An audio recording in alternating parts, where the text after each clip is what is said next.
I never used to leave my bathroom door unlocked until he moved in next door. Not that I expected anything to happen.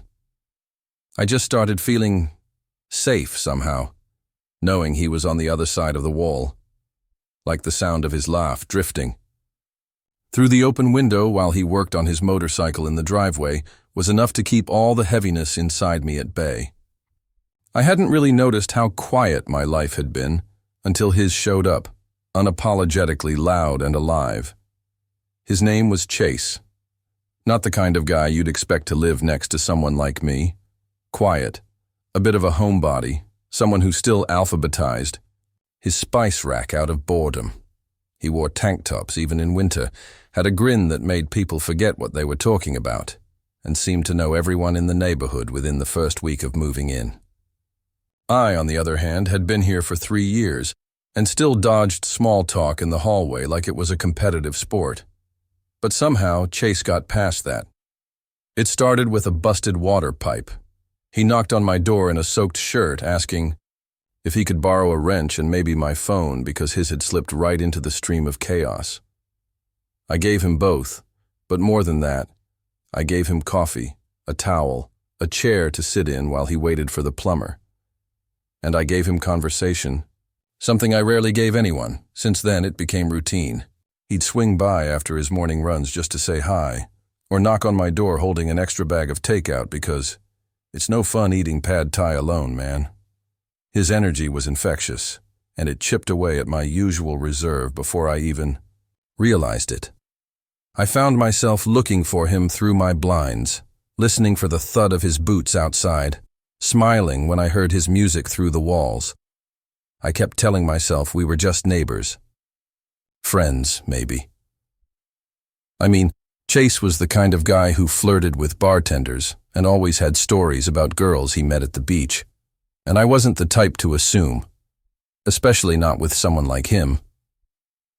But still, there were moments, like the way he always looked me in the eye, a beat longer than necessary, or how he lingered in my apartment after our movie nights, fingers drumming lightly on my kitchen counter, like he was waiting for something, anything, to happen.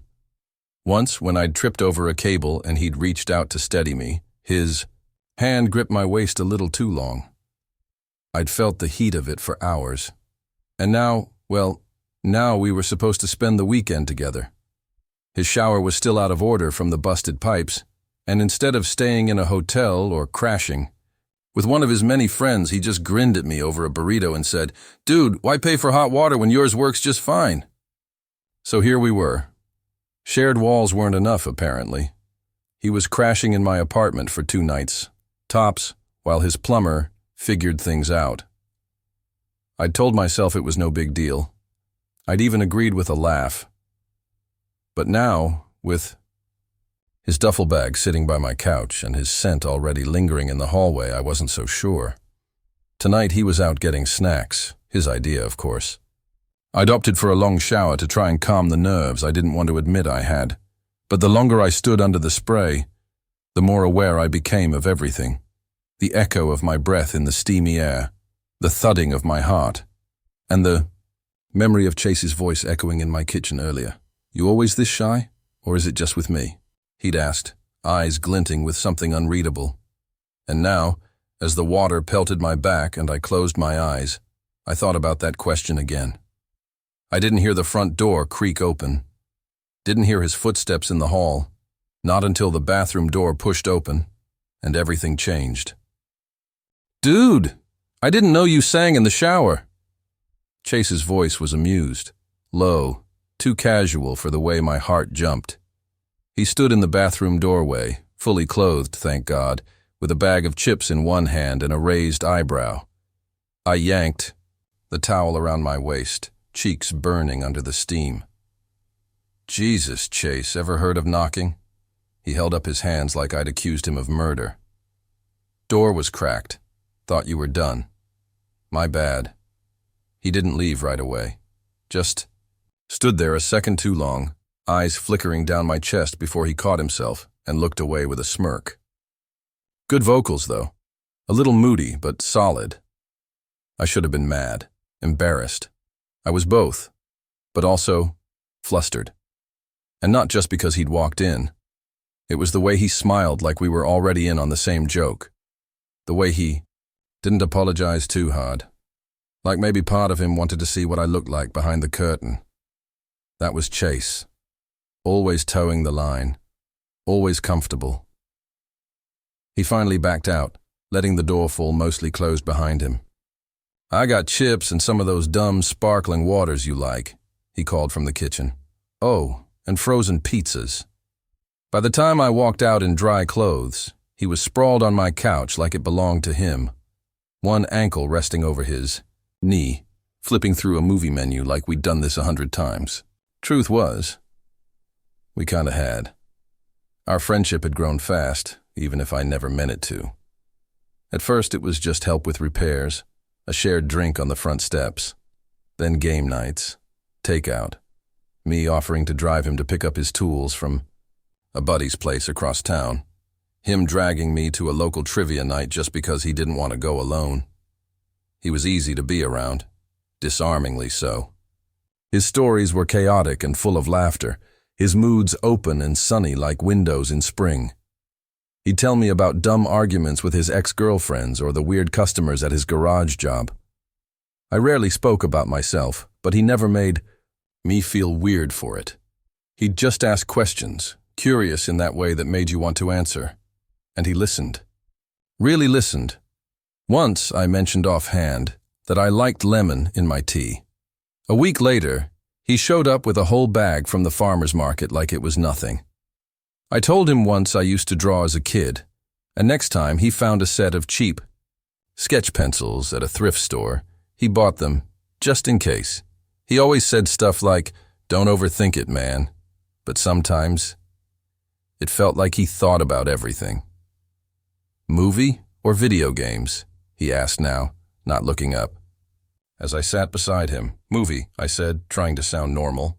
"But nothing with explosions. My head still ringing from your playlist this morning." "You wound me." He put a hand to his chest dramatically, then grinned sideways at me. "You secretly love it. Admit it." I rolled my eyes. "I tolerate it." That's practically a confession coming from you. That made me laugh, and he smiled like he was proud of pulling it out of me. We ended up watching some indie film about two guys on a road trip. The kind of slow, emotional movie I liked, and he usually called pretentious.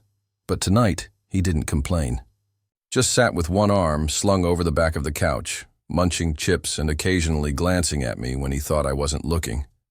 I felt those glances, felt them more than I wanted to. At some point, he nudged me with his shoulder. "Hey, you still cool with me crashing here tonight?" I nodded. "Of course. Cool. I didn't realize your couch pulls out. I can take that. No problem." I hesitated. The couch did pull out, but it was finicky, broken on one side. I knew it already dipped too much and the springs creaked like hell. "You might want the floor," I said. "The pullout's kind of a mess." "You offering me the floor?" he teased. "That's cold." "I'm offering you options," I replied, unable to hide a grin. He looked at me for a long beat, smile soft, almost unreadable. "Or," he said slowly, "we could both crash in your bed, if you're cool with it." My heart stuttered. I knew him well enough by now to recognize his teasing tone, but there was something else underneath it tonight. A pause, a challenge, maybe even a hope. "You don't mind?" I asked, careful not to let my voice give me away. "Dude, I've shared worse spaces with louder people." He grinned. "You don't snore, do you?" I shook my head. "Not that I know of." "Perfect." He leaned back, arms behind his head. "It's a sleepover now. We should make a pillow fort or something." I laughed again. Softer this time, but it was real. That night, I couldn't sleep. We lay on opposite sides of my bed, the air thick with unspoken thoughts. I faced the wall, trying to ignore how close he felt, even without touching me. His breath was steady, calm, like this was the most natural thing in the world. And yet every brush of the sheet against my skin made me ache with something I didn't want to name. Just before I drifted off, I felt him shift behind me. His foot brushed mine, lightly, like maybe it was accidental. He didn't move it, neither did I. It started with a plumbing issue, the kind of thing you ignore for too long until the problem grows claws and decides to flood your kitchen floor at 2 a.m. I stood barefoot in the growing puddle, muttering curses under my breath while fumbling to turn the water off under the sink. It was cold, it smelled like metal, and I was soaked from the knees down. I just managed to shut the main valve when Chase came stumbling out of my room in just a t-shirt and boxers, rubbing his eyes. What the hell? Did someone break in with a garden hose? I was too frustrated to smile. Pipe burst, I think. Or cracked. I don't know. All I know is that my kitchen is turning into a swimming pool. Chase blinked at the mess, then at me. Then, without a word, he turned back toward my room and disappeared. He came back less than a minute later with towels and a bucket. We didn't talk much while mopping, just worked side by side in quiet exhaustion, handing each other rags, scooping water off the tile, trying not to slip. I was aware, too aware, of the fact that we were both barefoot, both half-dressed, and far too tired to pretend it didn't feel oddly intimate. After an hour, we had the worst of it cleaned. Chase tossed a soaked towel into the laundry basket and let out a low whistle. Guess your couch won't be drying out anytime soon. I stared at the damp cushions and sagging pull-out frame, now useless. Yeah. You gonna call someone to fix it? Eventually. He rubbed the back of his neck. Well, I guess that settles it. What does? He gave me a crooked smile, tired but warm. We're sharing again. I opened my mouth to argue, to pretend I had other options, but I didn't, and maybe I didn't want to, not really. Okay, I said quietly. The bed felt smaller this time, maybe because the air between us wasn't quite the same anymore. I lay stiff on my side, staring into the dark, listening to Chase breathe just inches away. My thoughts wouldn't stop spiraling, not just about the water damage or the hassle of fixing it, but about him, the way his skin had glistened under the kitchen light, damp hair clinging to his neck. The way he'd looked at me when I'd sighed in defeat, like he knew exactly how much I hated asking for help, and didn't mind offering it anyway. There was something about the way he was with me, how easy it was for him to touch, to tease, to stay close without a second thought. It wasn't fair, not when I'd been trying so hard to keep my feelings hidden under layers of sarcasm and late-night movies. Hey, he said suddenly, voice low and rough with sleep. I jumped a little. Yeah? You okay? I hesitated. Yeah, just thinking. About the water? Or something else? That question, the softness in it. It dug under my skin like a hook. Both, I said eventually. He didn't push, just let the silence settle again, thick and waiting, and then I felt it, his hand. Light against my back, not quite a touch, more like a question. I froze. He left it there, hovering, until I turned just enough to look at him. Our faces were close now, our breaths mingling. His expression was unreadable, shadowed and still. But his eyes, God, his eyes were wide open, watching me like I was something fragile. You sure you're okay? He whispered again. I didn't answer right away, because the truth, I wasn't okay. I hadn't been for a while. Not since I started noticing the curve of his jaw when he laughed, or the way his shirt rode up when he stretched. Not since the night he offered to sleep beside me like it meant nothing. And I laid there aching because it meant everything to me. I turned fully onto my side, mirroring him. We were nose to nose now. Can I ask you something? I said. barely breathing the words. He nodded. Why are you so comfortable with me? Like this. A flicker of confusion crossed his face. What do you mean? I gestured, vaguely, between us. Most guys don't sleep next to their neighbor, or hang out every weekend, or buy them lemons because they remembered something stupid I said once. You do all that stuff like it's just normal, like it doesn't mean anything. He was quiet for a beat. Then he said, Who says it doesn't mean anything? That hit me like a punch to the chest. My mouth went dry. You've never said anything. Neither have you. I swallowed. Maybe I was scared too. Yeah, he said quietly. Me too. The silence stretched again. But it was different now. Heavy. Buzzing. He moved his hand finally, resting it fully against my back, warm through the thin cotton of my shirt. I felt every inch of that touch, felt it like a fire spreading across my skin. I didn't want to mess this up, he said. Whatever this is. My heart pounded so hard I was sure he could hear it. So what is it? He looked at me. Really. Looked. You tell me. And suddenly I couldn't keep pretending anymore. I think I like you, I admitted, voice cracking. I have for a while. I didn't say anything because I didn't think I was supposed to. Chase blinked. Slowly. Why not? Because you're straight. He let out a short breath. I thought I was. That stunned me. He gave me a sheepish look. But then I met you, and things started feeling different.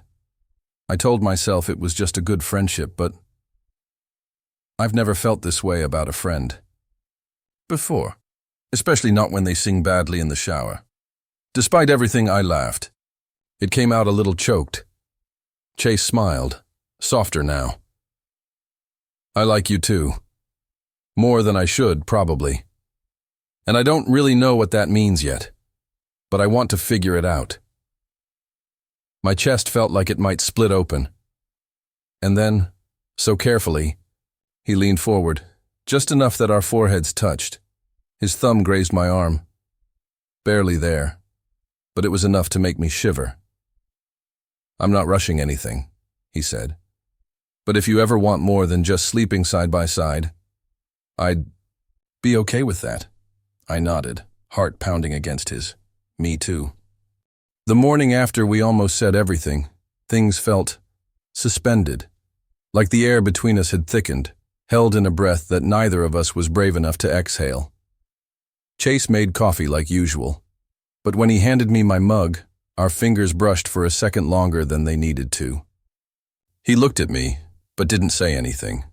Neither did I. I spent most of the day pretending to scroll through my phone while silently replaying his words from the night before. If you ever want more than just sleeping side by side, I'd be okay with that. I did want more. God, I wanted so much more. But I didn't know how to ask for it. By the time evening rolled around, the tension had only grown worse. We were sitting on the couch watching a movie, some mindless action flick, but I couldn't focus. Not on the explosions, not on the dialogue, just on him. He sat beside me, legs spread, one arm draped along the back of the couch. His fingers occasionally tapped a rhythm I couldn't follow, like his mind was elsewhere too. Every time I looked at him, he was either staring at the screen too intently or not watching at all. Eventually, I couldn't take it anymore. I hit pause on the remote. Chase turned, confused. You okay? Yeah. No. I don't know. He sat up straighter. Did something happen? Yes, I said, too fast, then slower. No. Nothing happened. That's the problem. His brows furrowed. What do you mean? I licked my lips, trying to gather the words that had been choking me since last night. I can't keep pretending this is normal, I said. You, me, sharing a bed like it means nothing, brushing shoulders, almost kissing, and then stopping. His eyes flicked to my mouth, just for a second. But I saw it. "We didn't almost kiss," he said quietly. "Did we? You tell me." He looked away, and for a moment I hated the silence. It felt like rejection wrapped in hesitation. I stood up, heart pounding against my ribs. "Forget it. I shouldn't have—" "Wait!" His voice was low, frantic. I froze, half turned away. "I don't know how to do this," he said, still seated. "I'm not trying to mess with you. I'm just scared I'll say the wrong thing and lose you completely." I turned back, hands shaking slightly. "Say it anyway. Please." He stood slowly, like his limbs had forgotten how to move naturally. He took a step closer, then another, until we were standing face to face in the dim light of my living room. His breath hitched. "When I met you, I didn't know what I was getting into. You were funny, sarcastic, easy to talk to. But somewhere along the way, I started noticing you in ways I wasn't supposed to. And I tried to bury it, because that's what I do." He swallowed, his voice tightening. "I've dated girls my whole life. I never questioned it. Until you, and then I couldn't stop questioning everything." I stared at him, mouth dry. I keep thinking if I say it out loud, it'll break something. But maybe something already broke the night I realized I wanted to fall asleep next to you just because it felt right. Or when I started remembering the way your voice sounds when you're tired, or the look you get when you're trying not to laugh. He looked up at me, and for the first time, his walls were down. "I like you, and I don't know what that means for the rest of my life, but I know it means everything right now." My heart stuttered. I stepped forward, slowly, like gravity was pulling me toward him. "You don't have to know everything," I said. "I don't either, but I can't keep pretending like I'm okay just being your friend when I'm in love with you." The words left my mouth before I could stop them. Raw. Bare. True. His breath caught. "Say that again." I blinked. "I'm in love with you." Something cracked across his face, relief and disbelief crashing together. He reached up and brushed a thumb across my cheekbone, eyes locked on mine. "You have no idea how long I've wanted to hear that." I leaned into his touch without thinking, my body reacting before my mind could catch up. His hand cupped my jaw gently, hesitantly, like I might pull away. But I didn't. "I've never done this," he whispered. "Not with a guy. I know. I might mess it up. You won't." And then, finally, he kissed me. It wasn't perfect. His nose bumped mine. Our teeth clashed awkwardly for half a second, but none of it mattered, because the moment his lips met mine, something inside me unlocked. It was soft, searching, a little unsure. But the way his hand slid into my hair, the way he leaned closer, pressing his chest against mine, it told me everything I needed to know. He wanted this. Me, I kissed him back, slow and sure, like I'd been waiting for this exact moment all my life. I could taste the coffee from earlier, feel the tremble in his fingers as they rested against my back. His body was warm and familiar, but the way he held me was new, tender, possessive, a little desperate. When we finally pulled apart, we stayed close, breathing each other in. Chase rested his forehead against mine. "That wasn't just curiosity," he said quietly. "No," I agreed. "It wasn't." He smiled, small and sincere. "Then I think we should stop pretending this is casual." I nodded. "We're past casual." He brushed his fingers along my neck, soft and slow. "You still scared?" "A little." "Me too." I gave a shaky laugh. "But I'd rather be scared with you than safe without you." Chase pulled me in again, this time into a hug. And it wasn't some half-hearted, pat-on-the-back kind of hug. It was full-bodied, arms wrapped tight around my waist, chin resting on my shoulder. I closed my eyes and let myself melt into him. For the first time in a long time, I felt like I was exactly where I was supposed to be. We didn't move from the couch for a long time after that kiss. Chase just held me like he was trying to memorize the shape of me, his chin resting in the crook of my neck, one hand idly running up and down my back. I think we both needed that. Quiet, just to be without figuring out what it meant next. Eventually he murmured, "So, I guess we're doing this." I let out a soft laugh, my voice still thick from all the emotion. "Yeah. Feels weird, huh?" "A little," he admitted. "But in a good way, like the moment right before a roller coaster drops." I pulled back just enough to see his face. "Are you calling me terrifying?" He grinned. "Absolutely. Terrifying and kind of addictive." I rolled my eyes, but I could feel my cheeks heating. God, don't flirt with me right after confessing. I can't handle that. Too late. I'm in it now. Full commitment. Terrible flirting and all.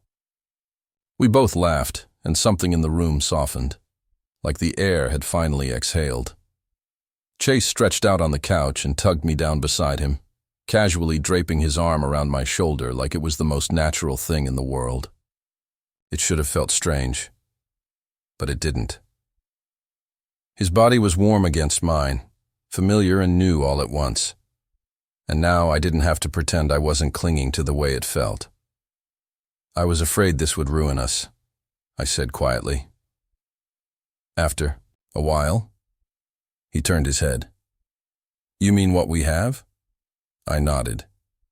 "I mean, we were friends first. Best friends, kind of. And I didn't want to mess that up." Chase was quiet for a second, then gave a small smile. "Yeah, but maybe this doesn't mess it up. Maybe it's just the next part. The upgraded version?" "Exactly." He paused. "With extra kissing privileges." I nudged him with my elbow. "Don't push your luck." He smirked. "No promises." I couldn't help smiling too. It felt easy now, lighter, like we'd cracked open something that had been waiting for air. But beneath it all, there was still that small, uncertain pulse of reality. "You sure you're okay with this?" I asked, quieter this time. "Like, all of it, not just tonight." Chase didn't answer right away. He looked up at the ceiling, eyes searching. "I don't know what I expected," he said. "When I admitted how I felt, I didn't think you'd say it back.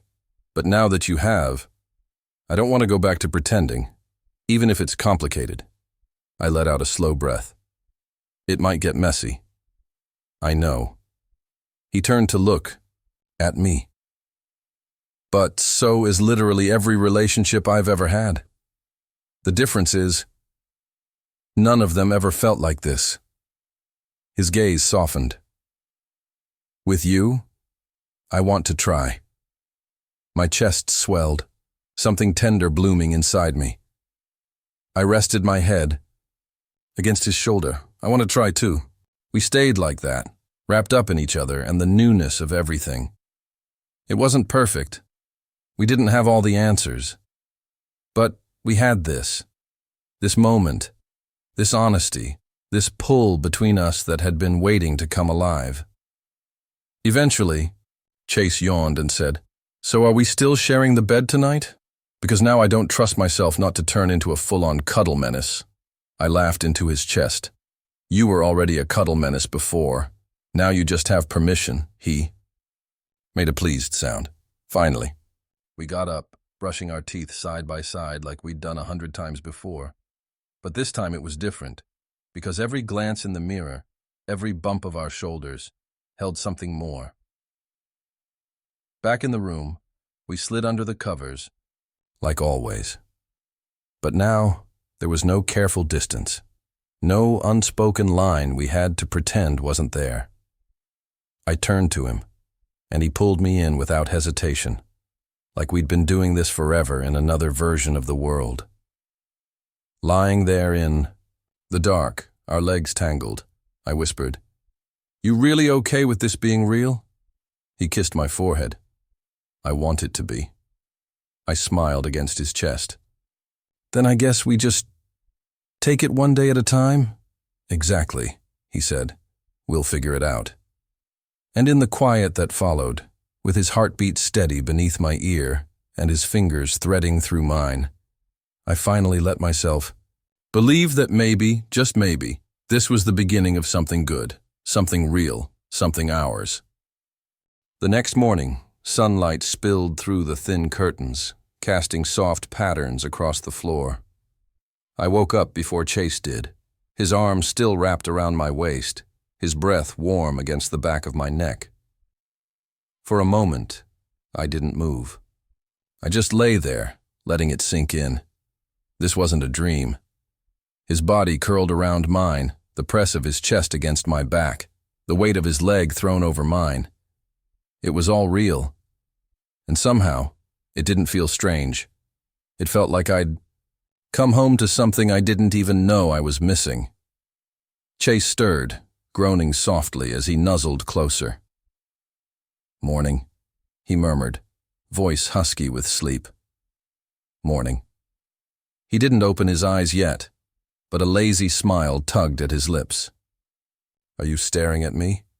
"Yes," I admitted, shameless. "You snore. It's adorable." He cracked one eye open, squinting. "I do not snore." "You do, like a sleepy bear. Unbelievable." He rolled onto his back, dragging a hand over his face, but he was grinning now. "You finally kiss me and then bully me the next morning? Is this our dynamic now?" "Pretty much."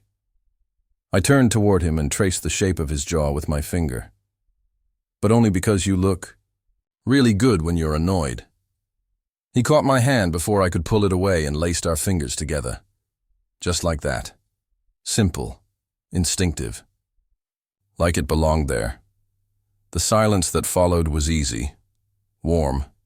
Chase turned his head on the pillow, his thumb brushing over mine. "So, what do we do now?" I shrugged. "Make breakfast?" He laughed. "I meant in the bigger sense, like us." "Oh." I let out a breath. "We take it slow. We talk. We figure it out." He nodded, then turned more serious. "I meant what I said last night. I want this. I want you." "And I want you," I said quietly. "But we don't have to rush it. I just want to be honest with you. From now on," Chase looked down at our joined hands. "So we keep doing what we've always done, only now with slightly more kissing and way more emotional intimacy." I laughed. "That's the plan." "Good," he said, and then leaned in to press a soft kiss to the corner of my mouth. It wasn't urgent or heated. It was gentle, certain, and it told me everything I needed to know. Later, we cleaned up the place together, folded blankets, tossed out pizza boxes, repacked our bags. It felt domestic, comfortable. Every time, our eyes met across the room, we both smiled. There was no need to say much. We were still living in the afterglow of something unspoken finally spoken. We stood on the porch before heading out, watching the morning stretch across the neighborhood. The air was fresh, filled with the scent of dewy grass and the faint hum of birdsong. Chase bumped his shoulder against mine. "You remember when we moved in, and you asked me to help carry your broken desk?" I snorted. "You mean the desk? You dropped down the stairs?" "Allegedly dropped," he said, pretending to be offended. "I maintain that it was gravity's fault." "Sure," I smirked. "But yeah, I remember." He looked out at the street, more serious now. "I think that's when I started falling for you, watching you try to hide how sentimental you were about a busted piece of furniture." I blinked, surprised. "You never told me that." I didn't even admit it to myself until recently. My chest tightened, and not in a bad way. I looked at him, really looked, his familiar features, his soft expression, the way he stood just a little closer than necessary. I reached out and hooked my pinky with his. It was a small gesture, but it felt big. His fingers tightened slightly around mine, and his smile deepened. What's that mean? It means I'm here. For whatever comes next. He nodded. Yeah, me too. We stood there for another minute, letting the moment stretch, like we both knew life was about to resume its usual pace. But now, it would be different. Now, when he passed me coffee in the morning, it would mean something more. Now, when I reached for him on the couch, I wouldn't have to pretend it was casual. Now, when we walked down the hall together, our hands might graze on purpose. It wouldn't always be easy.